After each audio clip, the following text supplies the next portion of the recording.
At first glance, most people think I probably spent a fortune on getting all the trees that we have here in this food forest, okay? In this emerging food forest. What you don't know is you don't have to spend any money. In fact, you can do a lot of it just on cuttings. We're going to show you today how to make your own food forest practically for free. Now we're in a place down here where it's teeming with every activity imaginable. And look who I got right here.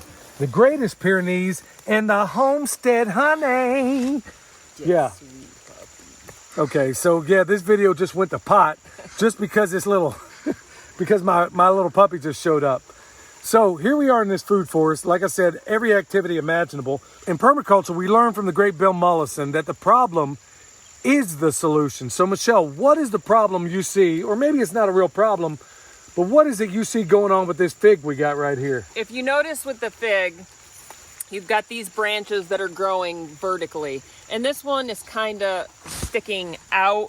It's not growing horizontally, but it's just kind of a little invasive in a direction we don't want it to be. So we're going to take cuttings. We're going to use this as a cutting and multiply our fig trees. That's exactly how we're going to roll.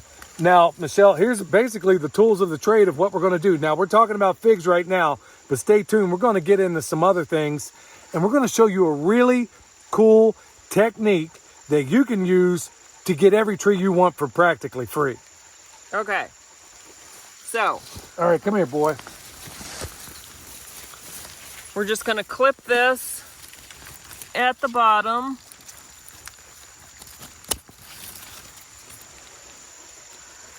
And step one is just going to be to take all the leaves off. We're just going to get our cuttings right now, and we're going to put them in a container and take them up and show you how to actually plant them. So here's another small one I'm going to another small one I'm going to take.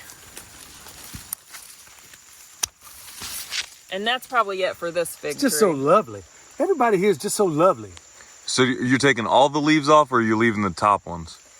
Right now, I'm just taking these, you should take all the leaves off. But wait, there's more. We're going to show you all of that and some really cool techniques. So just off this little fig that's really, what is this thing, maybe 3 years old? No, it's not even. It's about 2 years old, because this was one that we used to replace another tree that didn't make it.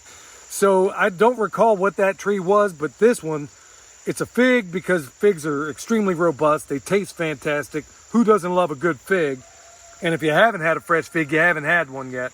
So these are just cuttings off this one, and now we're going to go get some more. Michelle's over here doing this. I'm going to kind of walk you through what's happening. She's getting a hold of the hazelnuts right now. It's going to be the same propagation technique, and it's drifting over here into this thyme, and it's also going to be going out into the road if we're not careful. So all she's doing, remember, the problem is the solution. She's removing the unwanted growth, and if you got to take it off anyway, why not do something with it? We're going to show you in the method you can use not only how to propagate these things on your property, but maybe how you could take these guys, grow them up, sell them off for the trees that you don't currently have. In other words, making so many cuttings, propagating these things to the point where you can literally go out, sell them, and then buy the trees that you don't have, or the ones you can't acquire, or the ones you just flat out can't afford right now. These are methods you can use, especially in these times, to grow your money, your bank account, and also grow some food for yourself. Yeah, buddy, another fig over there. We got the same exact issue going over here. She's got these cuttings, and we see it's going to be growing out into the road. So just like we learned from the great Stefan Subkowiak, we want to be able to prune these guys to where we don't necessarily have them growing into the tree next to it, or out in places in the aisles and rows that we don't want it. So that's exactly what she's getting ahead of right now. So we're going to fill this thing up. We're going to grab more figs. We're going to do everything we need to do along the way and be off and run into the next thing.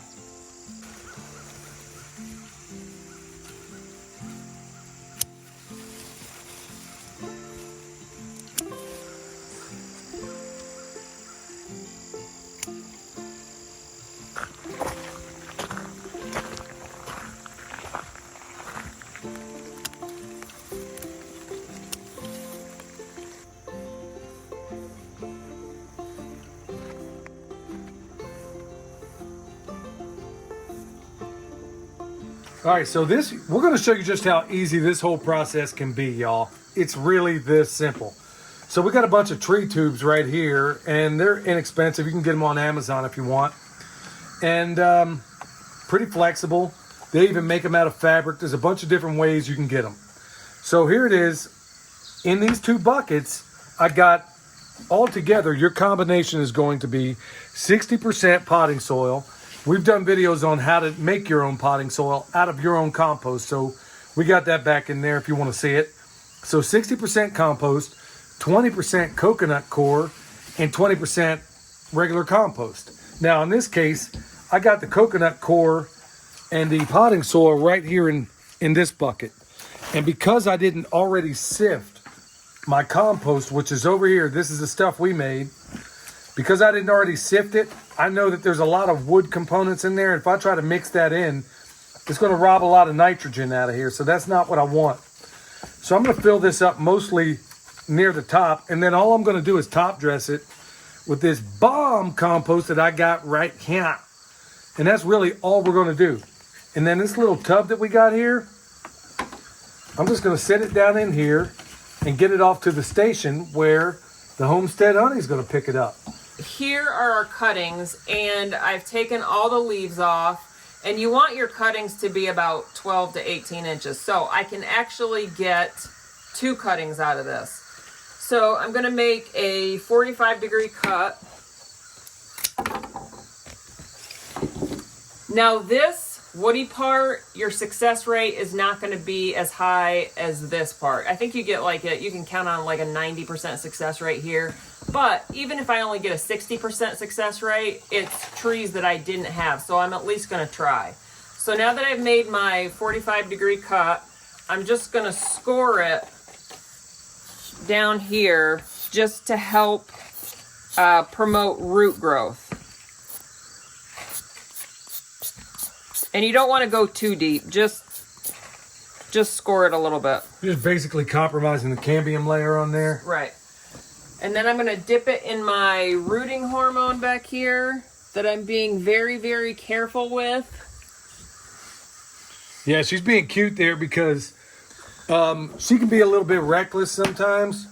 And basically, depending on the rooting hormone, you can make some. Williams talked about it before, how you can make it out of willow juice and even throw some comfrey in there. And he's made his own version of that. Other people have, rooting hormone, homemade stuff that you can make as well.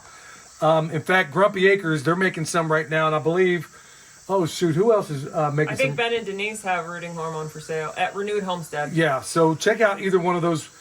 Look, they're making rooting hormone of their own. And so this is how easy it goes. Go ahead and show them how you do it, honey. Okay, so I got a stick. And I'd like to point out that I did not get a screwdriver from Billy's toolbox like I initially thought. And I poked it down in here. And it ain't a forked stick either, Danny. And then I'm just going to put this in just like that. So there you go. So that's one side. So we'll go ahead and situate them in such a way to where we got maybe the tops over here. We'll put the bottoms over here. But now, folks, this is where you're getting down to brass tacks. While she's doing that, think about how little in terms of money you had to spend to do this. Now, in a lot of places, you'll see figs growing everywhere. Why not propagate them? Why not be a blessing? Let's say it's a neighbor and the thing's going 10 different ways. Offer to go over there and prune it for them. Maybe you give them one of the figs that you're about to propagate here. Here's something else I want to point out. It's a big, big deal. Remember, we're living in times where most of us have more time than money. Let's just pretend for a moment you were to make 50 of these, maybe 100 of them. You think you could sell them? I guarantee you could sell them right now because everybody and the great-grandmother is having trouble finding trees right now. These are trees that are very prolific, produce a whole lot depending on where you live, and are easy to produce. So it could essentially be 90% profit if you chose to propagate these, and think of what you could do. So let's say you got apples you want to put out there, but you don't have the money for apples. Well, first of all, you need to be thinking about bare roots. Could you sell these or maybe even trade them for trees that you don't have? Guess what? You could produce every bit the number of tree volume we have down there almost for nothing. When you're thinking, I could sell or trade these and get all the trees that I don't currently have, maybe exchanging with people that do have the ones that, you know, you could be a mutual blessing to one another. The ultimate commensal relationship. All right, generally, Michelle, why don't you explain? We got a long one here. How many can you typically get out of here? How long do they need to be? They need to be between 12 to 18 inches. But just remember, like this, you just have less of a success rate, less of a chance of a success rate if you... We don't want to put them in upside down. She's going to kind of grab them as I cut them. Go right here. So out of this one, we're going to get probably 4 out of it. And then we want to, so there you go. So our figs are just about done. Billy's just mixing up some more mix for us to put our figs in. So I've moved on to the hazelnut, and it's basically the same process. I'm just taking the leaves off.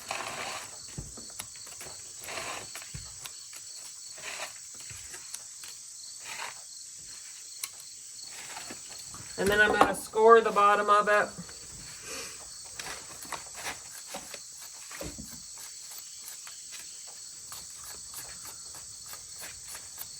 And I'm going to dip it in rooting hormone and then put it in our tree tubes.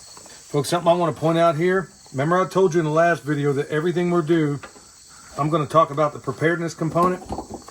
Remember, the hardest thing to find in nature is fat. And guess what? Hazelnuts are about or over 60% fat. You think that's something you want on a homestead, especially in these times?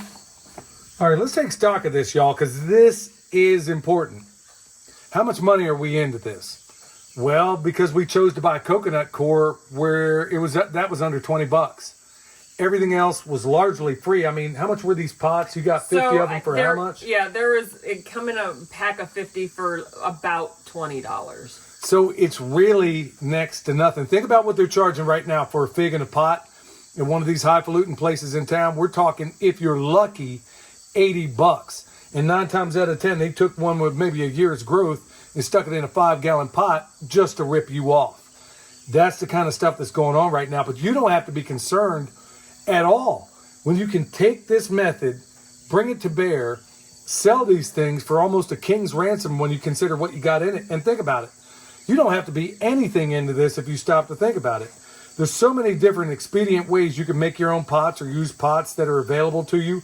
Or you don't need the coconut core. Watch the video we did on how to make your own potting soil, how to make your own tree mix, whatever you got there. It's so many different ways you can go about doing that. Am I wrong? Right. So one alternative, let's say you don't have these tree tubes. If you have a 1-gallon container left over from plants that you've bought, you could plant them in 1-gallon containers. You don't have to go out and buy these. These are just optimal to get root growth. Right. So I want to reiterate this. At this time, folks, this is one of those videos where it's like getting money from home without writing. You dig? You don't have to be a dime into this. Not a single thin nickel. And think about what you could do with your landscape with just what we have right here. And folks, we've only gotten started. We got this whole bucket of hazelnuts. The ultimate preparedness food, if you ask me. They grow really well. And also figs. I mean, just think about all the calories you could be getting at a time in America where calories are getting harder and harder to come by. Easy stuff you can do. One of the most important things you're going to have to remember is you're going to water these and you're going to keep them moist for the first few weeks because you don't want them to dry out. So there's a couple different ways you can do it. What we're going to do is we're going to water them and then we're going to put this lid on. Just like that, like a little terrarium. And the idea is to keep that moisture in. And once again, tell them how long it's going to be like this. It's going to be like 2 or 3 weeks until you see some root growth. But yeah, make sure you keep it well watered. Yeah, and you don't want to just stick this thing out in the middle of your yard where it's going to get baked on. You don't want a bunch of trees that are Kentucky fried sitting inside this thing. Folks, I mean, this is it in a nutshell. I mean, good night. I mean, with absolutely no... You could do this with $0 involved. That's the thing I'm trying to convey here with this time where we all are feeling the pinch. this is a way for you to pinch back and be a blessing, not only to your neighbors, your family, your friends, but also maybe make a few bucks in the deal and at the same time get some other people squared away, folks. We've done a video on this, and then just stay tuned. We're going to be doing other videos on maybe how to take some fruit-bearing shrubs, or maybe what you can do in terms of some of those fodder trees out there. So stay tuned for those. But pass this thing as far and wide, because these are the times we need to be evangelizing this kind of information. All right. So on behalf of the Homestead Honey, this is Billy from Perma Pastures Farm, where we say permaculture is my passion. We'll see y'all next time.